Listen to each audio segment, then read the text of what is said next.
ఈ పాకిస్తాన్లోని పొలిటీషియన్లు ఎస్పెషల్లీ వాళ్ళ prime minister, defence minister and foreign minister వీళ్ళు ఎంత చిల్లరగాలో వీళ్ళ మిలిటరీ అంతకన్నా చిల్లరగా ఉంటుంది.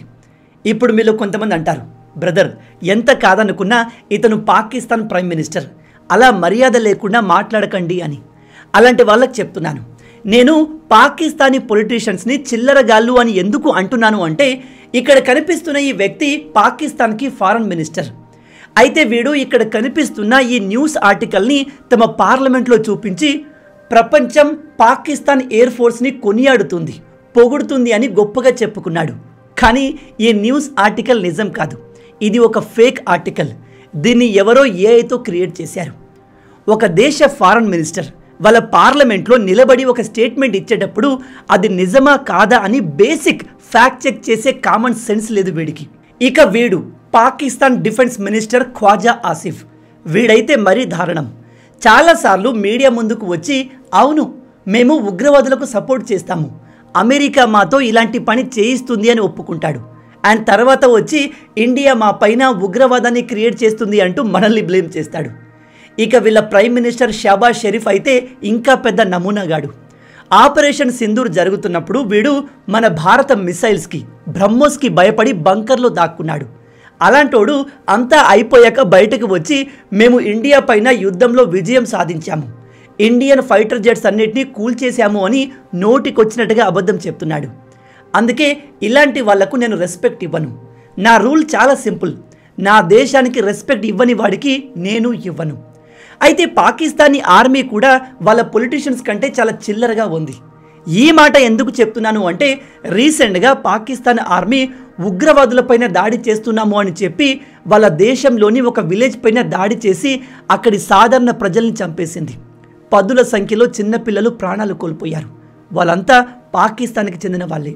అదేంటి బ్రో, పాకిస్తాన్ ఆర్మీ వాళ్ళ సొంత ప్రజలపైన దాడి చేసిందా అంటే ఎస్, ఈ చిల్లర పాకిస్తాన్ ఆర్మీ అదే దేశంలో ఉంటున్న అమాయక ప్రజలపైన దాడి చేసి వాళ్ళందరినీ అంతం చేసింది. దీనికి సంబంధించిన అనేక ఆర్టికల్స్ పబ్లిష్ అయ్యాయి, మీరు ఇక్కడ చూడవచ్చు. Pakistan air force drops LS-6 bombs in Khyber Pakhtunkhwa. LS-6 అంటే పాకిస్తాన్ చైనా నుంచి కొన్న బాంబులు. రిపోర్ట్ ప్రకారం Pakistan army JF-17 thunder fighter జెట్స్ని ఉపయోగించి తమ సొంత ప్రజలపైన దాడి చేసింది. నిజానికి వీళ్ళు ఇదిగో ఇక్కడ కనిపిస్తున్న KPK ప్రాంతంలో ఉన్న మిలిటెంట్స్ పైన దాడి చేస్తున్నాము అనుకున్నారు. కానీ వీళ్ళు తమని, తమ గవర్నమెంట్ని సపోర్ట్ చేసే సాధారణ పాకిస్తానీ ప్రజలపైనే దాడి చేశారు, దారుణంగా కాల్పులు జరిపారు. వీటికి సంబంధించిన అనేక వీడియోస్ అండ్ ఫొటోస్ సోషల్ మీడియాలో వైరల్ అవుతున్నాయి. వాటిని నేను మీకు ఇక్కడ యూట్యూబ్లో చూపించలేను. ఈ దాడిలో చాలామంది చిన్న పిల్లలు ప్రాణాలు కోల్పోయారు. అయితే ఇప్పుడు పాకిస్తాన్కి చెందిన ఒక పొలిటికల్ పార్టీ PTI తమ ఆర్మీ ఫైటర్ జెట్స్ వచ్చి ఈ విలేజ్ పైన విచక్షణ రహితంగా దాడి చేశాయి, ఇది కరెక్ట్ కాదు, ఈ పని చేసిన వారిని శిక్షించాలి అంటూ ఆర్మీని నిలదీస్తుంది. అయితే ఇక్కడ పాకిస్తాన్ ఆర్మీ చెప్పేది ఏమిటంటే, ఈ ప్రాంతంలో తాలిబాన్స్కి చెందిన మిలిటెంట్లు ఎక్కువగా ఉన్నారు, మేము వాళ్ళను దాడి చేశాము అని. కానీ వీళ్ళు చేసిన దాడిలో దాదాపు 30 మంది సాధారణ పాకిస్తాన్ ప్రజలు, అందులో ఎక్కువగా చిన్నపిల్లలే మరణించారు. ఇప్పుడు మీలో కొంతమందికి ఒక డౌట్ రావచ్చు, బ్రదర్ పాకిస్తానీ ఆర్మీ తమ సొంత ప్రజలపైన కావాలని దాడి చేస్తుందా అంటే ఎస్, వీళ్ళు ఇంతకు ముందు కూడా అలా చేశారు. పాకిస్తాన్ ఆర్మీకి ఒక ఇంటెలిజెన్స్ ఏజెన్సీ ఉంది, అదే ISI, ఇంటర్ సర్వీస్ ఇంటెలిజెన్స్. దీన్ని పాకిస్తాన్ మిలిటరీ లీడర్ అయిన ఆసిఫ్ మునీర్ లీడ్ చేస్తాడు. ఈ ఇంటెలిజెన్స్ ఏజెన్సీ చెప్తేనే పాకిస్తాన్ ఎయిర్ ఫోర్స్ వెళ్ళి ఈ విలేజ్ పైన దాడి చేసింది. వీళ్లకు ఈ ప్రాంతంలో తాలిబాన్ మిలిటెంట్స్ ఉన్నారు అనే ఇన్ఫర్మేషన్ వచ్చింది, కానీ అది ఎంతవరకు నిజమని వీళ్ళు తెలుసుకోలేదు. ఫ్యాక్ట్ చెక్ చేయకుండా డైరెక్ట్గా ఆ విలేజ్ పైన దాడి చేసేసరికి చాలామంది అమాయక ప్రజలు ప్రాణాలు కోల్పోయారు. దీన్ని బట్టి పాకిస్తాన్ ఇంటెలిజెన్స్ ఏజెన్సీ ఎంత వీక్గా ఉందో మీరు అర్థం చేసుకోవచ్చు. అయితే వీళ్ళు ఇంతకు ముందు 2010లో కూడా సేమ్ ఇలాంటి పనే చేశారు. మీరు ఇక్కడ ఆర్టికల్లో చూడవచ్చు, ఇది 2010 ఏప్రిల్లో పబ్లిష్ అయిన article. Pakistan army apologise for civilian death. ఆ సమయంలో కూడా పాకిస్తాన్ ఆర్మీ ఈ KPK రీజియన్లో ఉన్న సారావిల్లా అనే ప్రాంతంలో హెవీ బాంబింగ్ చేసింది. ఆ దాడిలో చాలామంది సివిలియన్ చనిపోయారు. ఎగ్జాక్ట్ నంబర్ ఎంత అనే విషయం ఎవరికి తెలియదు. కొన్ని రిపోర్ట్స్ ప్రకారం 200 నుంచి 300 మంది ప్రాణాలు కోల్పోయారు. అయితే స్టార్టింగ్లో పాకిస్తాన్ ఆర్మీ అక్కడ కూడా ఎవరూ చనిపోలేదు, మేము ఎవరిపైన దాడి చేయలేదు అన్నట్టుగా మాట్లాడింది. కానీ తర్వాత ఆ ఇన్సిడెంట్కి సంబంధించిన న్యూస్లు, ఫోటోలు, వీడియోలు బయటకు రావడంతో పాకిస్తాన్ ఆర్మీ ఇక తప్పదు అని మీడియా ముందుకు వచ్చి ఎస్, మేము మా సొంత ప్రజలపైనే దాడి చేశాము అని ఒప్పుకుంది. ఆ టైంలో పాకిస్తాన్ ఆర్మీ జనరల్గా ఉన్న అష్ఫాక్ హయానీ మీడియా ముందుకు వచ్చి అవును, మేము తాలిబాన్ మిలిటెంట్స్ని టార్గెట్ చేద్దాము అనుకున్నాము, కానీ మిస్టేక్లో మా ఎయిర్ ఫోర్స్ ఆ విలేజ్ పైన దాడి చేసింది, అందులో 40 మంది మరణించారు అని ఒప్పుకొని పాకిస్తాన్ ప్రజలందరికీ క్షమాపణలు కోరాడు. వీడు కేవలం 40 మంది అని చెప్తున్నాడు, కానీ కొన్ని రిపోర్ట్స్ ప్రకారం 200 కంటే ఎక్కువ మందిని పాకిస్తాన్ ఆర్మీ ఆ ప్రాంతంలో చంపేసింది. వాళ్ళు ఎవరు కూడా ఉగ్రవాదులు, మిలిటెంట్స్ కాదు, అందరూ సాధారణ పాకిస్తానీ ప్రజలే. నిజానికి ఈ పాకిస్తాన్ ఆర్మీ ఆ దేశ ప్రజల ప్రాణాలకు అసలు వాల్యూయే ఇవ్వదు. మీ అందరికీ తెలుసు, బలూచిస్తాన్ ప్రజలు పాకిస్తాన్లో ఉండాలి అనుకోవట్లేదు. వాళ్ళు పాకిస్తాన్తో పోరాడి ఒక సెపరేట్ కంట్రీగా మారాలని ఎప్పటి నుంచో పోరాడుతున్నారు. అయితే వాళ్ళు అలా ఎందుకు పాకిస్తాన్ని హేట్ చేస్తున్నారు అంటే పాకిస్తానీ మిలిటరీ కానీ, పాకిస్తాన్లో పవర్లో ఉన్న లీడర్లు కానీ బలూచిస్తాన్ ప్రాంతం గురించి పెద్దగా ఆలోచించారు. అక్కడ ఎటువంటి డెవలప్మెంట్ చేయలేదు. ఈ పాకిస్తాన్ ఆర్మీ తరచుగా ఈ ప్రాంతానికి వచ్చి అక్కడి ప్రజల్ని కారణం లేకుండా ఇబ్బంది పెట్టేది. దాంతో వాళ్ళపై జరుగుతున్న అన్యాయానికి అగెయిన్స్ట్గా ఎవరు మాట్లాడినా ఈ ఆర్మీ వాళ్ళను అరెస్ట్ చేయకుండా అక్కడే చంపేసేవారు. ఇవన్నీ చూసే బలూచిస్తాన్ ప్రజలు ఇప్పుడు తిరగబడి ఒక అతిపెద్ద ఆర్మీగా మారారు. వీళ్ళు ఇప్పుడు తరచూ పాకిస్తాన్ మెయిన్ ఆర్మీ పైన దాడులు చేస్తూ వాళ్ళను చంపుతున్నారు. ఇంకో రీజన్ ఏమిటంటే పాకిస్తాన్ దేశంలో ఉన్న మేజర్ ఖనిజ సంపద మొత్తం కూడా ఈ బలూచిస్తాన్లోనే ఉంది. బలూచిస్తాన్లో రేర్ ఎర్త్ ఎలిమెంట్స్ ఉన్నాయి, ఇంకా ఇతర విలువైన ఖనిజాలు చాలా ఉన్నాయి. వాటిని పాకిస్తాన్ ప్రభుత్వం మైనింగ్ చేసుకుంటుంది, కానీ బలూచిస్తాన్ ప్రజల్ని డెవలప్ చేద్దామని కానీ, ఆ ప్రాంతంలో కొత్తగా ఫెసిలిటీని ఏర్పాటు చేద్దామని కానీ, అట్లీస్ట్ రోడ్లు వేయడం కూడా పాకిస్తాన్ ప్రభుత్వం చేయట్లేదు. అందుకే అక్కడి ప్రజలంతా ఇప్పుడు తిరగబడుతున్నారు. నిజం చెప్తున్నాను, బ్రిటిష్ వాళ్ళు మన ఇండియన్స్ పైన ఎన్ని అకృత్యాలు చేశారో అలాంటివే పాకిస్తాన్ ఆర్మీ ఈ బలూచిస్తాన్ ప్రజలపైన చేస్తుంది. అంతకన్నా దారుణంగా ప్రజల్ని టార్చర్ చేసి చంపుతుంది. కానీ ఈ విషయాలు ఏవి కూడా మీడియాలోకి రాకుండా పాకిస్తాన్ ఆర్మీ జాగ్రత్త పడుతుంది. మీరు ఒకసారి ఆలోచించండి, 2010లో పాకిస్తాన్ ఆర్మీకి ఏదో రాంగ్ ఇన్ఫర్మేషన్ వచ్చి ఒక విలేజ్ పైన ఎయిర్ ఫోర్స్ ద్వారా దాడి చేశారు అనుకుందాం. కానీ 2025 సమయంలో టెక్నాలజీ ఇంతగా అభివృద్ధి చెందిన ఈ టైంలో కూడా ఒక ఆర్మీ రాంగ్ ఇన్ఫర్మేషన్తో వందల వేల మంది సాధారణ ప్రజలు ఉంటున్న విలేజ్ పైన దాడి చేయడం ఏంటి? సాధారణంగా ఏ దేశంలో అయినా పోలీసులు ఆర్ మిలిటరీ సివిలియన్స్ ఉన్న ప్రాంతంలో వెపన్స్ని వాడాలంటే 1కి 10 సార్లు ఆలోచిస్తాయి. అలాంటిది ఈ లుచ్చా పాకిస్తాన్ ఆర్మీ విలేజెస్ పైన దాడి చేస్తున్నప్పుడు అక్కడ సాధారణ ప్రజలు, సివిలియన్స్ ఉంటారు అని ఆలోచన లేకుండా విచక్షణ రహితంగా ఈ విలేజ్ పైన దాడి చేసి వందల మందిని చంపేశారు. ఇక్కడ పాకిస్తాన్ కేవలం 24 నుంచి 30 మంది మరణించారు అని చెప్తుంది, కానీ నిజానికి ఈ నంబర్ దీనికి 10 రెట్లు ఎక్కువగా ఉండొచ్చు. ఎందుకంటే ఈ చిల్లర పాకిస్తాన్ ఆర్మీ సొంత ప్రజల్ని ఇలా చంపినప్పుడు నంబర్స్ని ప్రాపర్గా చెప్పదు. ఎందుకంటే సొంత దేశానికి చెందిన వందల వేల మంది ప్రజల్ని ఆ దేశ మిలిటరీనే అంతం చేసింది అని ప్రపంచానికి తెలిస్తే అంతకన్నా అవమానం ఇంకోటి ఉండదు.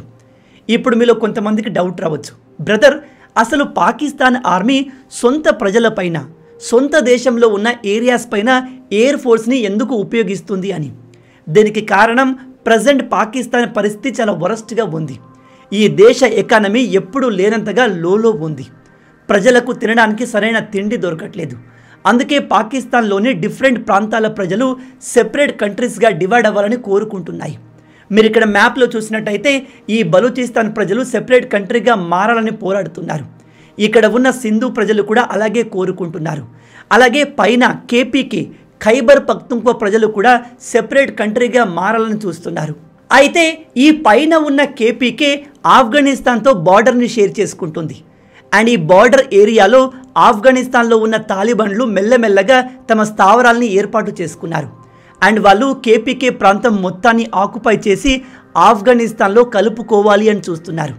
అందుకే ఈ ప్రాంతంలో పాకిస్తాన్ ఆర్మీకి తాలిబాన్లకు మధ్య కాల్పులు తరచుగా జరుగుతూ ఉంటాయి. కొన్ని రిపోర్ట్స్ ప్రకారం ఆల్రెడీ కేపీకే ప్రాంతం తాలిబాన్ చేతిలోకి వెళ్ళిపోయింది. ఈ ప్రాంతం చెప్పుకోవడానికి పాకిస్తాన్లో ఉంది, కానీ అక్కడ మ్యాక్సిమం కంట్రోల్ అంతా కూడా తాలిబాన్ చేతిలో ఉంది అని చెప్తారు. అందుకే పాకిస్తాన్ ఆర్మీకి గ్రౌండ్ ద్వారా ఈ ప్రాంతానికి వెళ్ళేంత ధైర్యం లేదు. అలా వెళ్తే ఈ తాలిబాన్లు వాళ్ళను మధ్యలోనే లేపేస్తారు. అందుకే పాకిస్తాన్ ఆర్మీ ఎయిర్ ఫోర్స్ని ఉపయోగించి ఈ ప్రాంతంలో అప్పుడప్పుడు దాడులు చేస్తూ ఉంటుంది. అయితే ఈ ప్రాంతంలో తాలిబాన్లను సపోర్ట్ చేసే వాళ్ళు ఉంటారు అండ్ పాకిస్తాన్ని సపోర్ట్ చేసే వాళ్ళు కూడా ఉంటారు. అయితే ఇప్పుడు ఈ పాకిస్తాన్ ఆర్మీ దాడి చేసింది పాకిస్తాన్ ప్రభుత్వాన్ని సపోర్ట్ చేసే విలేజ్ పైన. మరి ఇప్పుడు ఈ దాడి ఎఫెక్ట్ ఈ ప్రాంతం పైన ఎలా ఉంటుంది అంటే, ఈ ప్రాంతంలో ఎవరైతే ఇప్పటి వరకు పాకిస్తాన్ ఆర్మీని ప్రభుత్వాన్ని సపోర్ట్ చేస్తున్నారో వాళ్ళంతా కూడా వాళ్ళకు అగెన్స్ట్గా మారుతారు. ఈ పాకిస్తాన్ ప్రభుత్వం బయట తెలియనియట్లేదు, కానీ దేశం లోపల పరిస్థితి దారుణంగా ఉంది. బలూచిస్తాన్ కోసం పోరాడుతున్న బలూచిస్తాన్ లిబరేషన్ ఆర్మీ ఎంత స్ట్రాంగ్గా మారింది అంటే, ఈ ప్రాంతంలో పాకిస్తాన్ గవర్నమెంట్కి చెందిన రూల్స్ కానీ చట్టాలు కానీ ఏవి పనిచేయవు. ఈ ప్రాంతానికి రావడానికి పాకిస్తాన్ ఆర్మీయే భయపడుతుంది. మీరు చూస్తూ ఉండండి, రాబోయే కొన్ని సంవత్సరాల్లోనే పాకిస్తాన్ ముక్కలు కాబోతుంది.